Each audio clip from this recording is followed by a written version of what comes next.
Janet Wooten arrived at Campbell in 1991 and was the first of dozens of impact players John Crooks has coached over more than 3 decades. A transfer from Auburn, Janet is the answer to nearly all the important trivia questions in Campbell women's golf history. First women's tournament individual winner, first women's conference title winner, first NCAA postseason individual berth, first women's golfer to be inducted into the Campbell Athletics Hall of Fame. Janet won 7 collegiate individual titles and helped John Crooks' teams win the first 10 of what now stands as 100 tournament victories, in addition to claiming Big South Conference championships in 1993 and 94. After competing as an individual in the 1993 NCAA Regionals, Janet and her teammates became the first Campbell women's team to reach NCAA postseason play when the Camels competed in the '94 Regional at East Lansing, Michigan. Following graduation, Janet moved to Morganton, Georgia, where she worked for her father's optometric practice, then raised 2 kids. Through the years, Janet has stayed in close contact with her former teammates, regularly visiting Buies Creek to see old friends and share a round of golf. My name is Stan Cole, class of 1987, and this is the next installment of Tales from the Creek, where we visit with the people who've made this place special over the years. I'm delighted to be joined today by Campbell and Big South Conference Hall of Fame member Janet Wooten. Welcome to Tales from the Creek, Janet, and thanks for taking the time to visit with us. Thank you, Stan. I'm glad to be back here. Well, Janet, let's just start at the beginning. Tell us about growing up and how you got started in golf. So I grew up in Brandon, Florida, played on the Brandon Senior High School golf team. Mm-hmm. I didn't start golf until I was 14. Wow. So I actually was playing softball, volleyball, golf, basketball, a lot of sports. So I started playing golf when I was 14. My brother played golf, and my brother was also a golfer here at Campbell, Kenny Wooten. And so just went to the golf course with him. Actually, one of his friends asked me if I wanted to play in it was a King and Queen tournament. Mm-hmm. And down in Florida, the King and Queen tournament was a weekend tournament. So, and I looked at his friend and I said, I've never played golf before. He said, that's okay. We'll just go have a good time. So I went out and tried to hit the golf ball first thing. And so that was how I started golf. And then I sort of liked it because it was a more difficult, challenging sport. So I got a couple of lessons there, Diamond Hills golf course. The head pro at the time was M.G. Orender. M.G. Orender was, I believe, the president of the PGA at some point in time down in Florida. But he was my first golf coach. And so took a couple of lessons, went and played in this golf tournament with my brother's friend, had a great time. So then I just started picking it up more and more. So then I guess it was my sophomore year, played on the golf team. And then down there during summers, I used to travel to play in the junior golf tournaments. So Florida had a lot of junior golf tournaments. So my sophomore year, I traveled all around Florida. Sort of got addicted to the game. So, and down there I could play all the time. And then my junior year, I played in numerous. I was only home 5 days out of the summer because I played in so many tournaments. And then that was when I really decided that I was going to put my heart and soul in golf and let all the other sports go. So my junior year, I really put in a lot of time to the golf tournaments. And then that's when I was recruited by the Auburn. And recruited by Auburn, did a lot of my, I guess I did 3 different visits between my junior and my senior year. Or my senior year, that fall, my fall of senior year for being recruited. And I chose to go to Auburn. When I did choose to go to Auburn, the golf coach at the time was Bud Marcy. Bud Marcy was an older golf coach. And freshman year was they had 5 seniors leaving, so they had to bring in a pretty big crew. Spent my freshman year there at Auburn. Loved the coach, But my parents at that time had moved from Florida to Morganton, Georgia. Okay.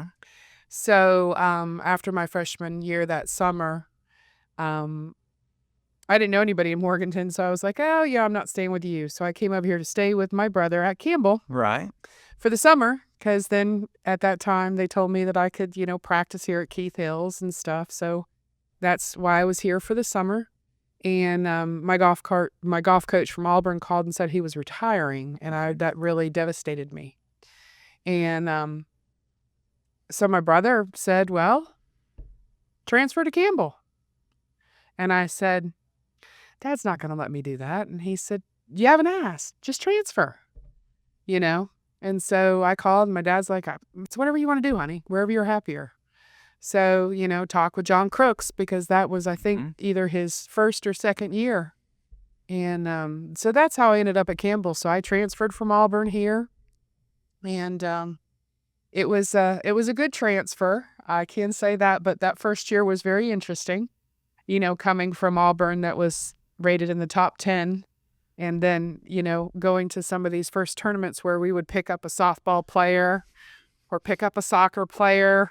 We'd have to pick up a player to go with us, so we would at least have a full team. And it just went from there. But looking back at it, it was the best thing for me, and I'm glad that it happened. Smaller school, a lot more individual attention. You get to know people. At a larger school, you don't get to know anybody. You're just a number. So that was a big thing for me. So Auburn, at the time, probably 80, 90,000 people in the football stadium. It's not the biggest city by any stretch of the imagination. I've been to Auburn in Alabama, but Auburn still is a whole lot bigger than Bowie's Creek. Was it the familiarity, from knowing your brother was here, and then that summer that just made you, that made it more comfortable for you? Or? Well, I had been here that summer, and when I did choose to go to Auburn, I asked my golf coach, Bud Marcy, my main question, are you going to be here for 4 years? Because I didn't want to go through changes. Right.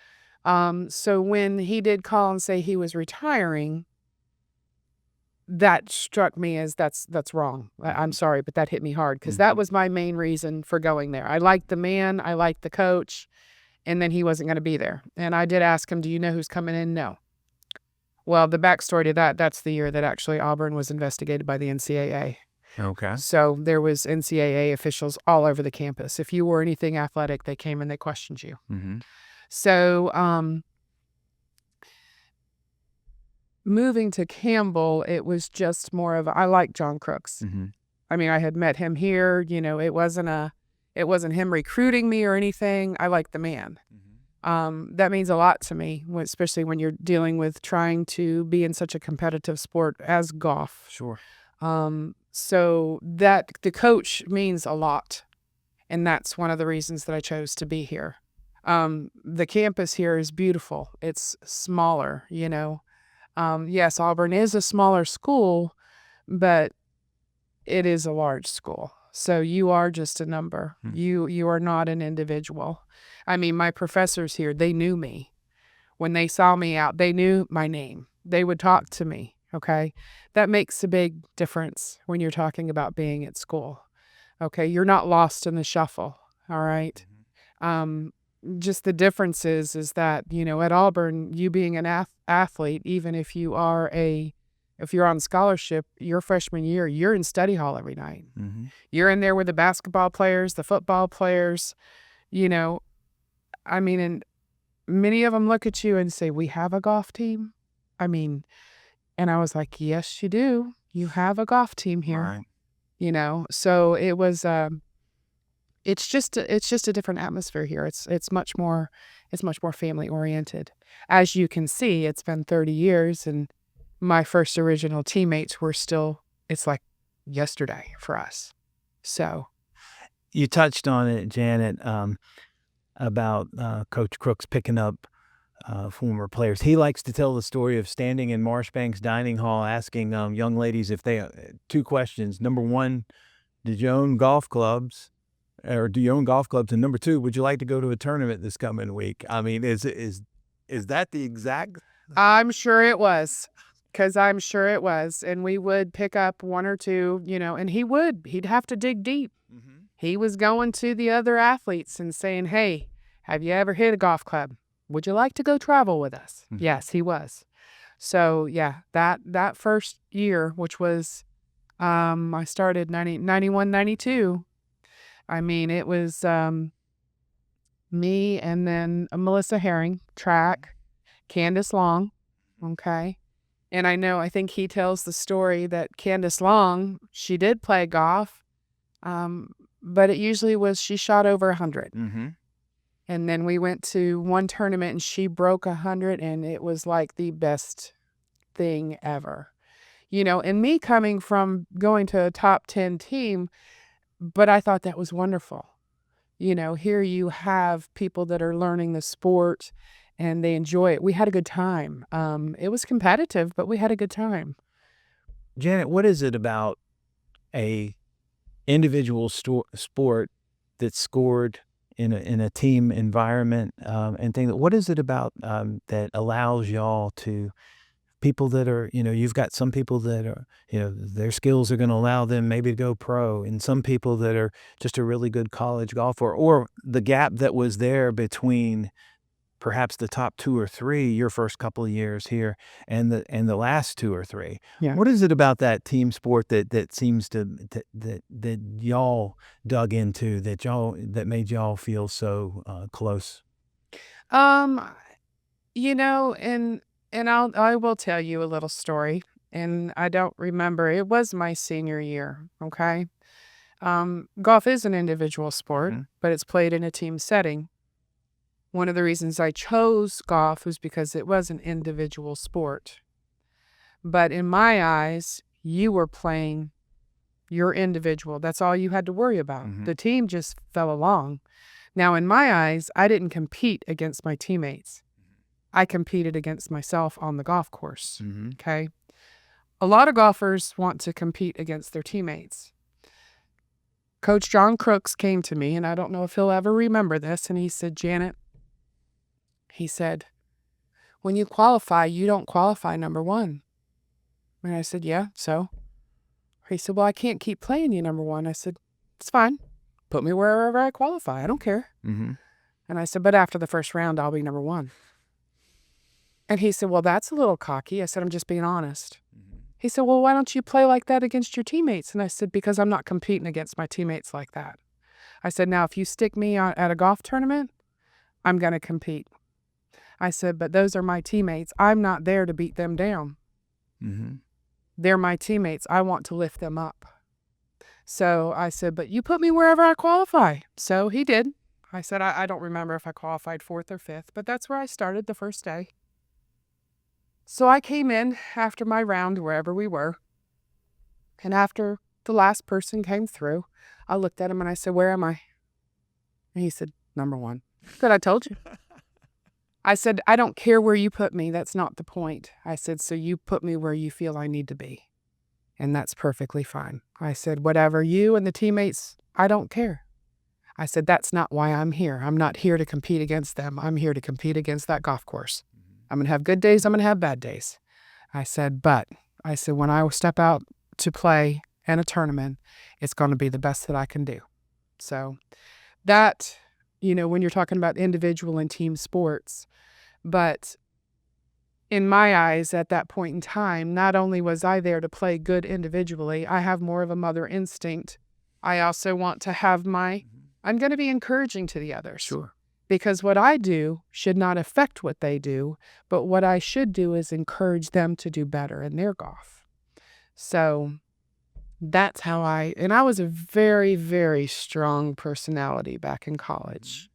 And I'm getting my paybacks now because I have a daughter who is just as strong as I am, and in a different way to where it can be even stronger. So I had my ways, and I was very outspoken. And so with me and John Crooks, we had our own opinions, and he wanted to try to shape and mold, and sometimes I did not fall into his shaping and molding. So, Janet, you, Maria Maldonado, Jennifer Lehman were 3 of the 5 players who delivered the program's first team tournament title in 1992 down at Mercer. Did you ever think this program would reach 100 wins over the next 33 years and that John Crooks would still be here and be the constant? I guess that was never a thought back then. I mean, but it's absolutely wonderful. I'm glad he is still here and he has got his 100th win. That is absolutely amazing. At the time that I was here, I didn't see what was going on. Mm-hmm. But now for being 30 years later and seeing it, it's amazing. It's exciting. It's wonderful. It's wonderful that this has become something so, for Campbell, you have a women's golf team, and I mean, that's wonderful. 100 wins. That's great. So I just, I'm glad that I was a part of it. I'm more excited about that, me being a part of the program that has started, than what my golf, I guess, wins were. Does that make sense? Sure. Yeah. So that's more exciting to me. Janet, you admitted to having a strong personality. Martha Shooter Sutton, who's director of golf here at Keith Hills, has never left the place, recalls that you served as team captain, and she says you didn't quote mess with Janet. What does she mean by that? I was a very strong personality, so there was no, and Martha was a very strong personality, and Jennifer was a very strong personality. Poor Martha and Evelyn were not. So yeah, I didn't take much. And then if I felt something was wrong, you were going to hear it, and that goes for John Crooks too. So, my opinion was voiced. How about that? Well, isn't that the purpose of the team captain, to be sometimes to be the voice, so to speak, of the coach to the players, or the players back to the coach, right? It is, and not to be. There is another story with Jennifer, and it has been only in the past probably 4 or 5 years that we've all been getting back together. And Jennifer Lehman, she absolutely loves the game. She still does. I mean, she just loves it. And we were playing in a tournament in Texas, actually. And a lot of pressure was put on her by Coach. And I didn't quite agree with all the pressure being put on her. So it was a sudden death situation. And it was reiterated of all the pressure. And I looked at Jennifer and I said, nope, walking with you. We're going to go. Just don't even. You just got to play golf, So I was there as the coach, because you can feel tension when you get in that kind of competition. Some people are affected differently by coaching. And when we first started getting back together about 4 or 5 years ago, Jennifer still remembers that. And she wanted to thank me. And I was like, that was just me being there. And she said, yeah, but you don't know what kind of impact that had on me. And I felt, well, that's great. That's wonderful, because that's what I want to be remembered for. Not just for a great golfer, is helping others. Perspective gives us a lot of, a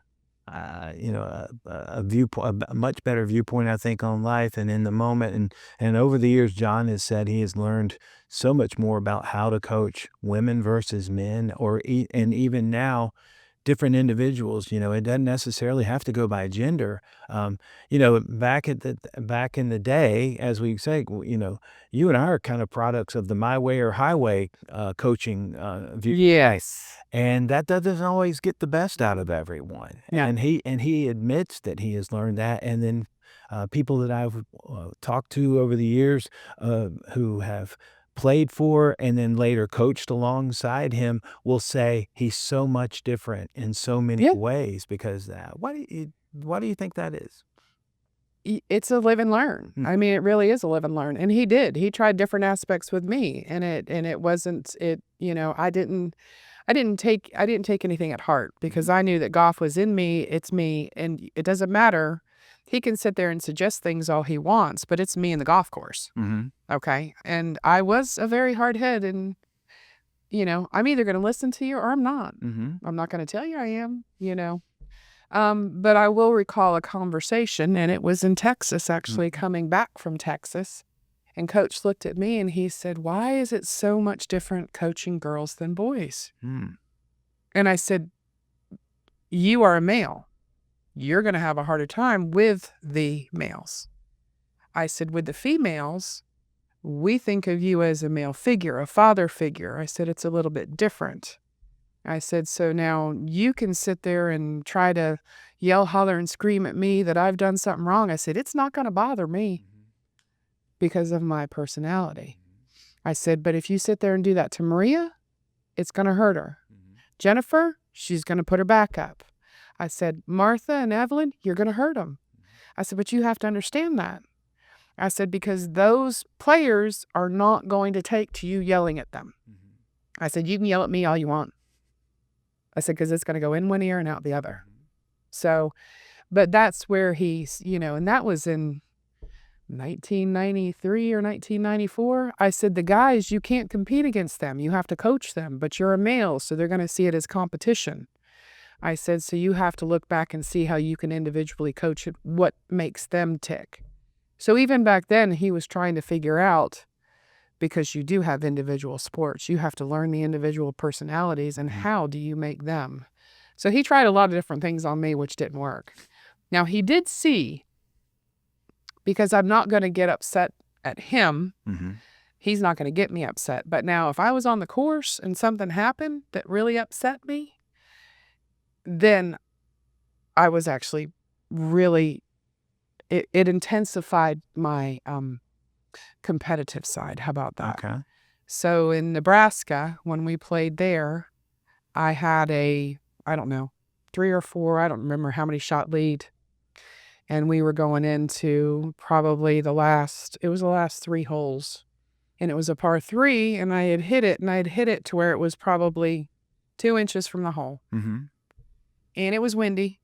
So I waited for everybody else to putt, marked my ball, put the ball down. While I was taking my golf club back, the ball rolled. Well, I continued and just put it in because it was only 2 inches. Well, the girl that was in second came over and said, "I think that's a stroke." And I said, "I don't know, but I think we need to get a rules official." And so then we had to get a rules official. And yes, I should have stopped in my putt, replaced the ball, and started over. So I got a stroke penalty. Well, Coach was right there because I was in the lead. And he's like, and he knew that just really, really, really, I was pissed. I was upset. I was pissed. Not combination of the ruling and combination of the situation that came about. And he's like, "Now you just got to calm down. You still have the lead." And I was like, "You don't have to worry about it." And he's like, "Okay, And I either birdied the next hole and parred the next hole, or I went birdie to win the tournament. Because when I get pushed, or I guess, that struck me as not being deceitful, but she was after trying to win by making me, lose my mindset. Right. And that it wasn't going to happen. But it's just a very, but Coach was there. But now if he tried to motivate me by making me upset or something, that didn't work. It had to be on the course that made me upset. But then I would generally play better. Janet, you came from Auburn, where you would have been competing against teams that had states named after them and things like that, and come to Campbell, where at the time the golf teams or none of the teams could play on Sunday. So you were more often than not competing against not quite the competition, but your second year at Campbell, your junior season, you got that individual bid to Baton Rouge. What was that like going out and playing against some of the same teams that you had seen 2 years before? Oh, it was it was different, especially being by myself. I mean, it was just me and Coach. Right. So that was a big deal. I think that was for me, looking back, probably a little bit heavy on my shoulders. I'm glad my senior year it was the full team. You know, I think that I would have rather had that junior year, the full team. Mhm. You know what I mean? For sure. Even though it's an individual sport, you almost have your support of your team. Mhm. So, but it was good. I mean, it was a good situation as I look back. Mhm. You know, but at that time it was a heavy fulfillment, I guess you could say, as me going by myself with Coach. You know, it's almost like I felt like I left my flock behind. Okay. You know what I mean? Sure. So, again, you have to understand that the way that I see golf is that it's me against the golf course. Mhm. You know, yes, being there with all those big teams and everything else, in my eyes, it's me against the golf course. Right. You know, so that's how I treated golf. It was me against the golf course. And where I fell is where I fell. But it was without the team that I didn't like that. I wanted the whole team there. So 1 year later, and we preface this by the fact, especially your fall semester, your first semester at Campbell, which would in fall of 91 before Maria enrolled in January, Right. you go from having to cobble together a team to go play events to get enough, to get 4 or 5, to get 5 to play, 4 scores to count, to your team gets, and there was no automatic qualifier for the conference championship. In 93, y'all won the Big South. 94, you won the Big South, but the Big South had not had sponsored women's sports long enough for the AQ to get you into the regional. Y'all were so good that you got an at-large bid to the regional. How does that happen in 2 seasons, basically? Well, you know, and I didn't know that. I had no clue that I did not know that that's how we got the bid. Mhm. But it tells all that it's 30 years later, and that first team still gets together, enjoys one another, just to go out and play a round of golf. You know, how did it happen? We had a good group. We had a good group that we did have our differences, and we did have some headstrong people, but we had a good group that made everybody play better. Does that make sense? Absolutely. And play as a team, individually, but as a team. And so I think that had a lot to do with it. And then we had Coach there that was there for everybody learning, but, you know, and he did coach everybody different, you know. But I think that that's what it is. I mean, you had 5 players that came together, you know, in those 2 years' time, and we had some others in there too that we just worked well together. Does that make sense? Absolutely. It's a lot better when you have, when you have that kind of support and a team that works together, you know. That we were on the team on the golf course, but then we were also off the course, we were also friends. Attention Camel fans, join the Fighting Camel Club and support our student athletes like never before. Your donations go directly to funding life-changing scholarships, helping our athletes reach their goals on and off the field. As a Fighting Camel Club member, you'll get exclusive perks like limited edition merchandise, early ticket access, and the chance to watch Campbell home games from the exclusive Fighting Camel Club End Zone Suite at Barker Lane Stadium, or pregame with us at our exclusive hoop room before our basketball games. Don't wait. Head to gocamels.com and click on the Fighting Camel Club button at the top of the page to join today. We make a difference for our students when we do this together. Go Camels!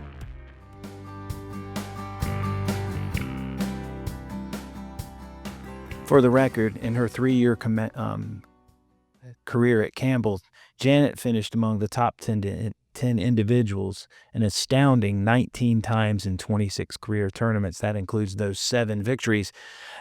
Janet, what are some of your best memories on the course and away from the course here, your time in Buies Creek? Well, you know, looking back, just the golf course, the team, the friendships that were made, the experiences, you know, Campbell, you had your professors that you knew and the professors that you didn't quite, you know, but those professors, it was just a very good family atmosphere. Mhm. Okay. At the time, probably didn't realize it as much as now. The golf course, this Keith Hills golf course it's a wonderful golf course. I've played a lot of golf. I mean, and if you told me that I was going to play this golf course every day, I'd be like, that's good. Mm. This is wonderful. This is a very challenging golf course. It's a very good golf course. That's a lot. I mean, because where I am in North Georgia now, there's no really good golf courses. I mean, so it's just, this is a great golf course. Campbell, good education, great education. I mean, it's just was the whole package, you know, and that's the thing. And it's wonderful to see how Campbell has advanced, because when my brother came here, right behind us was where the driving range was, you know. So the driving range probably wasn't more than 200 yards, and you used to hit the balls into the trees. Right. Okay. When we were here, there was another place. We had a tee built, and we had to shag our own balls. You know, so it's changed tremendously. But all those experiences, the golf house, I know the golf house is not there anymore, but all of those things made it for an atmosphere to connect with one another, okay, and to make the golf team what it was. It was a family atmosphere, and that meant a lot. Because, you know, you see that if you don't have that connection, that you care about your other teammates, that you're there for one another, it just doesn't click even as a team, even though it's an individual sport in my eyes. So I think there's a lot to the family atmosphere that has made what it is, you know, today. Janet, Coach Crooks has built a program that's 161 combined men's and women's tournament titles, and reached the NCAA postseason a combined 36 times. What are some of the reasons that he's been able to be so successful? You mentioned the course, but I mean, what is some of the reasons he's been so successful here at Campbell? Coach is a great golf coach, okay? And he has learned over the years what he needs to do for the individual golfers. But he also allows, you know, those teams and those people to be what they need to be. He's there. He's a great coach. I mean, one of the things is that when you're on the golf course and you're playing, I mean, he's usually going to be sitting at a hole waiting for you. But I do remember, don't remember exactly where it was, but I had, you know, hit the ball in the water. Well, I'm like, I'm going to hit it out. He's like, no, why don't you just pull it out, take a stroke? No, I'm going to hit it out. I can hit it out. And this is like on the, probably within the first 6 holes of the golf tournament. So I take off my shoes, I crawl in the water, I hit it out. Well, I have just splashed mud all over my white t-shirt. And I look at Coach and I say, I'm not playing like this all day. Give me your shirt. And he's like, what? And I was like, give me your golf shirt. I'm not going to play like this. And he's like, you're not kidding, are you? I was like, no, I'm not kidding. So he did. He gave me his shirt, and I changed shirts, gave him my shirt. He took my shirt back in. He cleaned it off. That's a golf coach. That's a golf coach. I mean, that's what he did for me. He was there for me. That's what he does, is he knows what people, he wants to read the individual, and he helps them how they can. But he was like, okay, no problem, you know. That's what makes John Crooks good. He literally gave you the shirt off his back. Yeah, he did. Wow. Yeah. And then he had mine. He went in and cleaned it up as best he could, and he had it hanging off the golf cart, driving, and while it was drying. Yeah.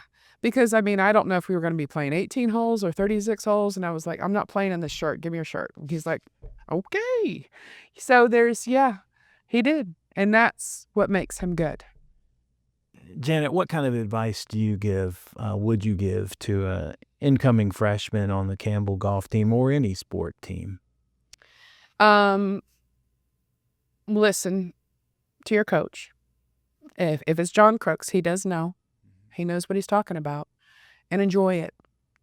Enjoy, you know, wonderful times. Enjoy the golf course if you're a golfer, if you're a baseball player. And really, really, you know, you got to practice hard. You got to play, you know, but the coaches know what they're talking about, you know. And back then I probably wouldn't have told you that. But, you know, I know John Crooks does. But you're going to have good days. You're going to have bad days. Remember the good, forget the bad. Sure. You know, that's important. Our guest today on Tales from the Creek is Campbell and Big South Conference Hall of Fame member Janet Wooten. Janet, you put your bachelor's degree in business administration to use in your father's optometric practice. Just catch us up about what you've been doing the last three decades. Well, when I did leave here, I did actually go and was in Virginia Mm-hmm. and was going to do the PGA professional program, worked at a golf course for about 8 months. But then I wanted to start a family, and I was like, there's no way this is going to happen if I'm Right. because it's weekends, holidays, all the time. So I did move to North Georgia with my father, started working in his optometry practice.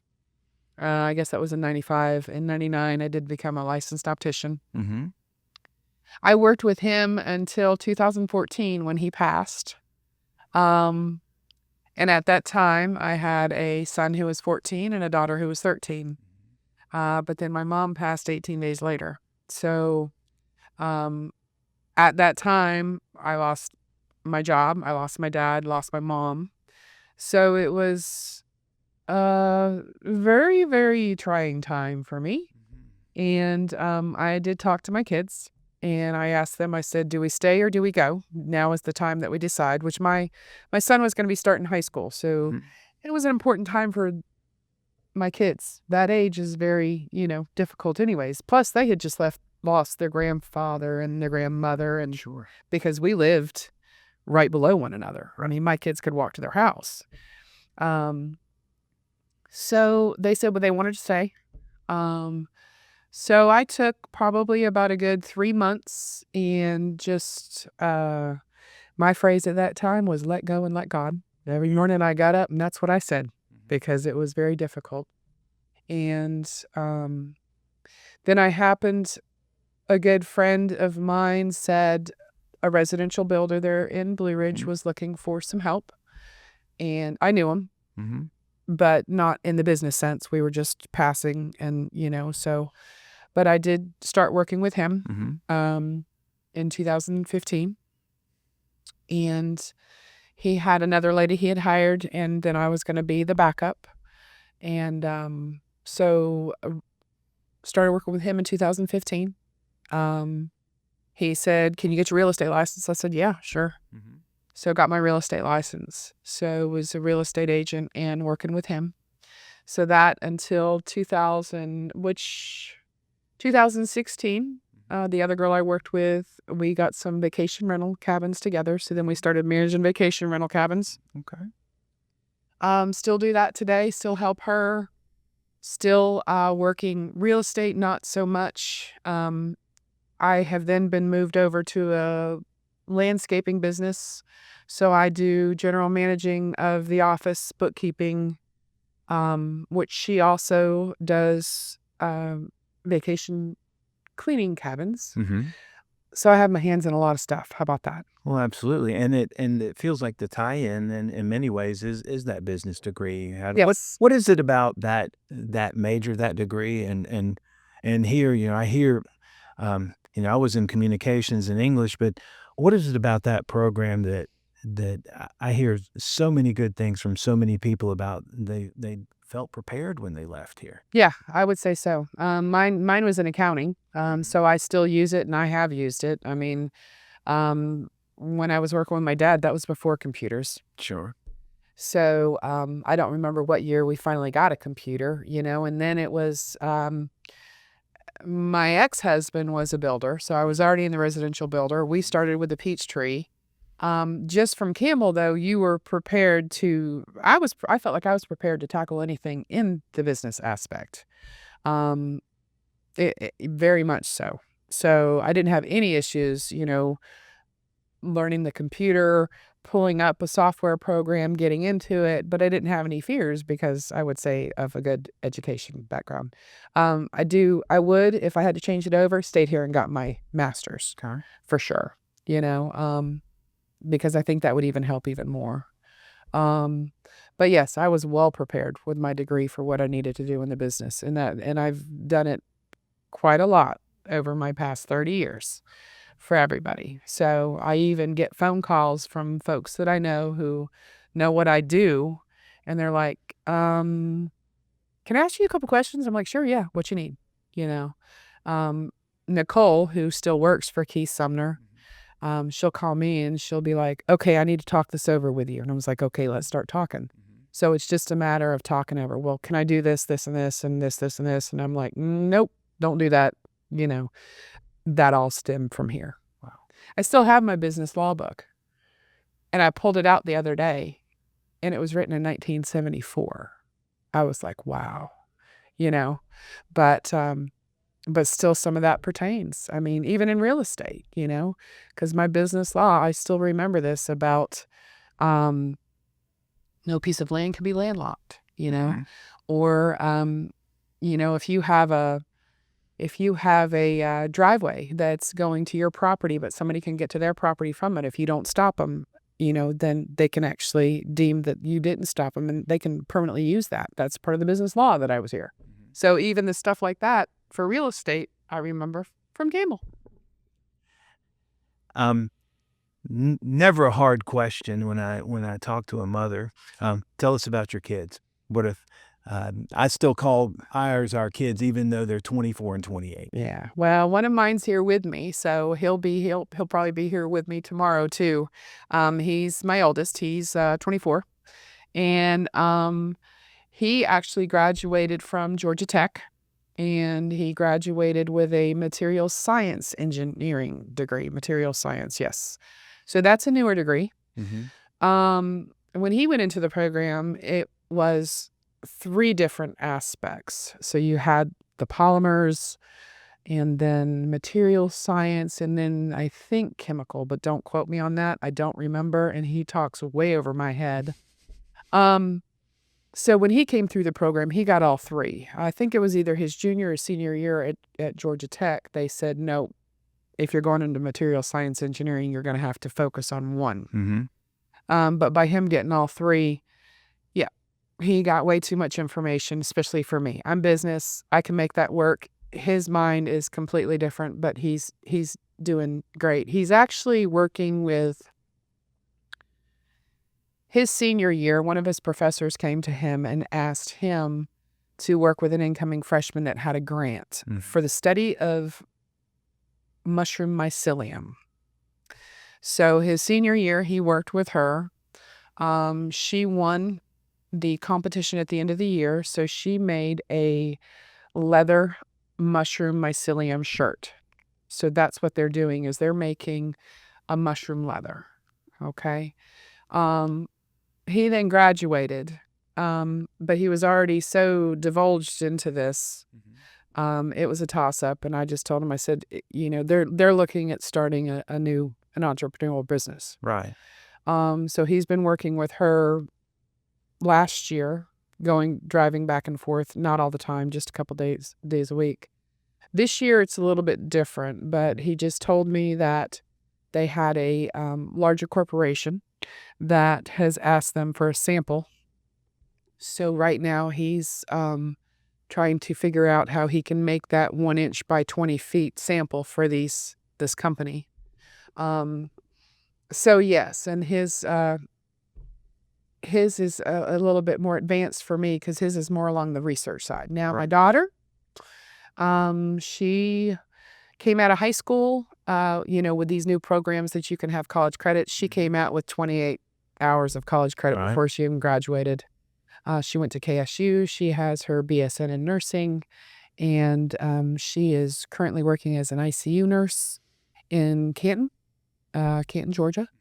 And I'll be interested, because she's probably going to end up going back to school. So she always said she wanted to go to the nursing anesthesiologist school, but that is a program that she's looked into that would be 3 more years of schooling. You can't work during it, so we'll see. But both of them are wonderful children. I can't, you know, say enough about either one of them. But they're wonderful. They're great. Both of them are living in Morganton. With the way the economy is and the way everything costs, it's just more economical for them to stay there and do the traveling. So instead of spending all their money. But they're great. They're wonderful. My kids are good. You say your hands are involved in a lot of things. When you have free time, How do you like to spend it? Right now when I have free time, I don't want to do anything, but does that make sense? Absolutely.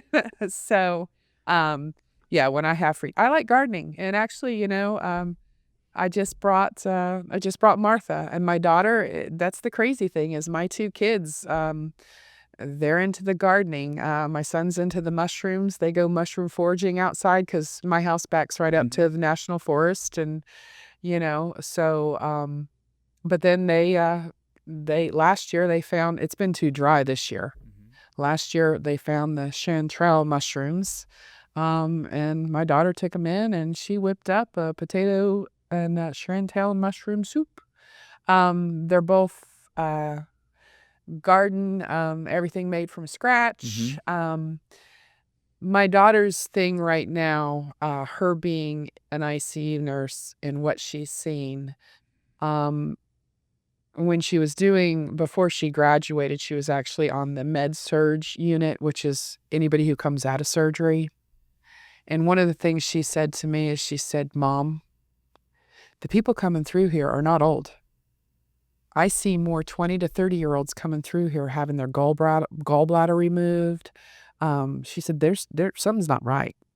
There's something going on." So and then actually I have the book with me. She gave me the book because she was studying something else. She said, "Here, you need to read this first and then give it back to me." And so she is doing a lot of research in her time about gut health. So she really is, so she has made her own fire cider.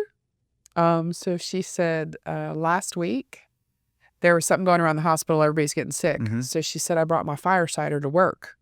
And it's just a combination of horseradish root, ginger. I mean, it's just a lot of. And she said, "So our little team, we had our meeting and we each had our little fire cider shot before we went to work, And, but they're both into all homemade stuff. She's into canning and jarring. I just brought Martha some canned jam, some canned apples, and then what else was there? Pepper jelly. So every year and a lot, but every Christmas we have to plan we're going to be making Christmas jam to give out to everybody. And so, yeah, I'd say they're a little bit different in their age because they're a little bit older, but yeah, they're into a lot of canning, a lot of homemade stuff, and most everything they eat's homemade from scratch. That's So, incredible. yeah.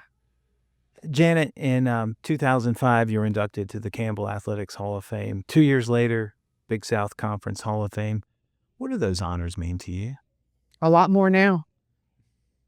They mean a lot more now. So it's just a lot of good memories. It's a lot of my accomplishments.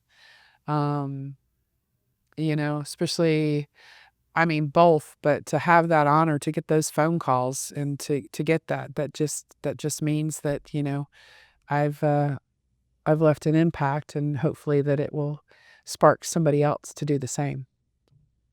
Whenever I interview somebody involved in golf, I have a few quick-hitting golf questions I like to wrap up with. Who's in your ideal foursome? And we'll let it be 5 if you need to have 4 plus you. It would be my group. It would be Martha Sutton and Evelyn Kinlaw and Maria Maldonado and Jennifer Lehman. Just because we have a good time and we enjoy the game. What's the most difficult course you've played? Difficult course? I don't know that I would say it's, I don't know that I could pinpoint any difficult course. I would always pinpoint the difficult hole. Okay. But one of the ones that sticks in my mind is actually not even from college. Probably one of the ones that sticks out in my mind so much, and this was probably the sophomore year that Coach took us to, is some course in Virginia. The hills were massive. And I'm not talking, and I think it was a combination of the hills, and the hills didn't really coordinate with your shots very well. But it was in, I want to say Blacksburg, Virginia. We'd have to talk with Coach. I don't even know what tournament that was, but that golf course sticks out to me as being not a very nice one. How about your favorite course? My favorite course, Well, I mean, I do like Keith Hills, you know. This is your favorite course. You don't have to say this just because this is a Campbell. Yeah. I mean, seriously, I mean, if you said what course would you like to go play every day, I'd probably want to come play here, you know. I mean, seriously, you know. I mean, it'd have to be here. It'd have to be, you know, like number 7 at Southern Pines, but you know. How about your favorite golfing memories? Doesn't have to be college, just your best golf memory.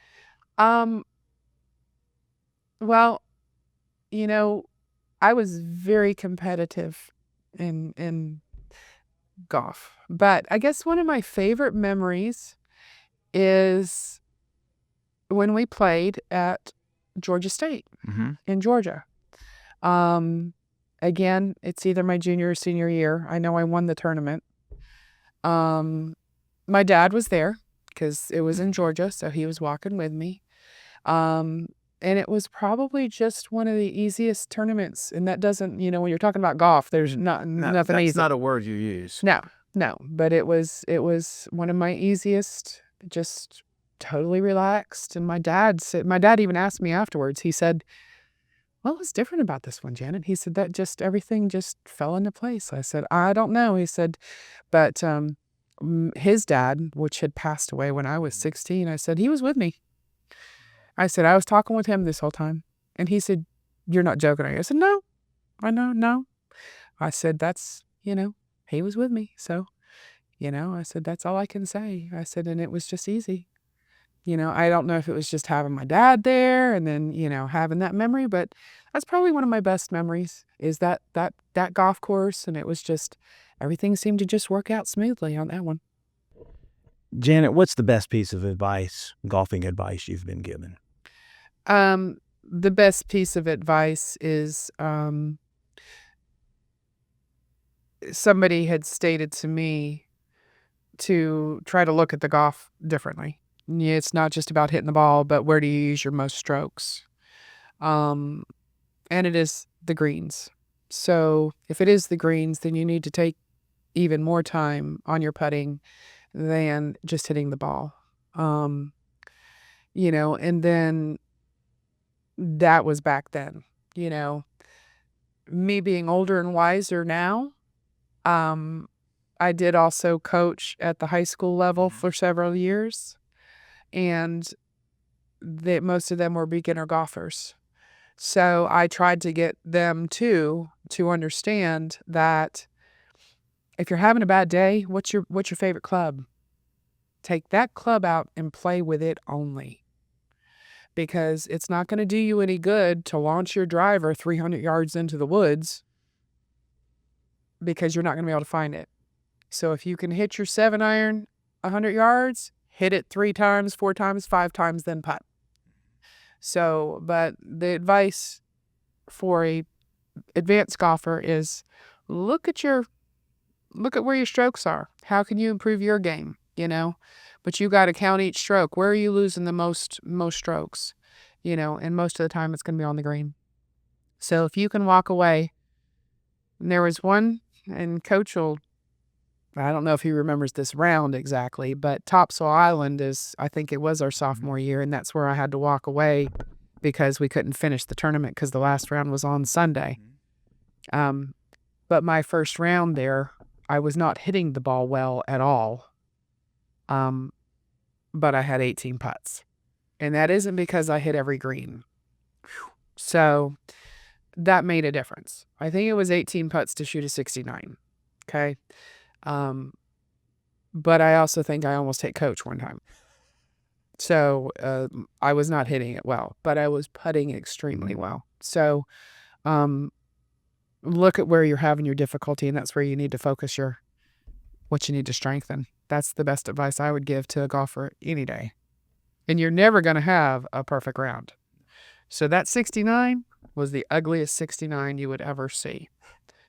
But nobody else saw it. They just see the 69. Absolutely. They see it looks like you had 15 No. pars and 3 birdies and everything went fairway green, right? Yep. Nope. I teed it up and said, "Coach, can you go find some ibuprofen because I'm hurting so bad?" And he's like, "What?" And I was like, "Just give me ibuprofen." You know, and he's like, "Oh, this is not going to be good." Well, it was a good round though. but nobody remembers all that.